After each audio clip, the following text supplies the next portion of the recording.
Sa Valenzuela, isang patay na sanggol na nakasilid sa plastic ang natagpuan sa tambak ng basura.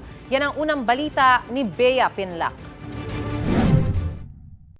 Wala ng buhay nang matagpuan ang isang sanggol sa gitna ng tambak ng mga basura sa Barangay Punturin, Valenzuela. Nakita ito ng isang mangangalakal nang kolektahin niya ang basura sa isang convenience store mag-aalas 8 kagabi. Nagkakalkal po kasi ako ng basura, tapos pagka buklat ko po ng isang plastic, nakita ko po yung isang sanggol. Patay na po yung nakita ko. Medyo na siya, maputla na. Inireport niya ito sa barangay. Ayon sa barangay, iba na ang kulay ng sanggol nang datnan ng kanilang rescue team. Plastic, di ba? Nakatagilid na gano'n. Kaya akala gumagalaw. Akala ng mga tao gumagalaw.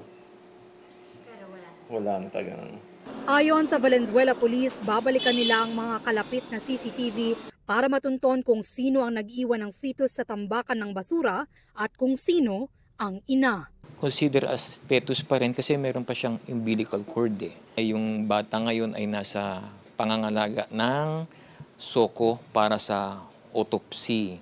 Ito ang unang balita, Bea Pinlac para sa GMA Integrated News.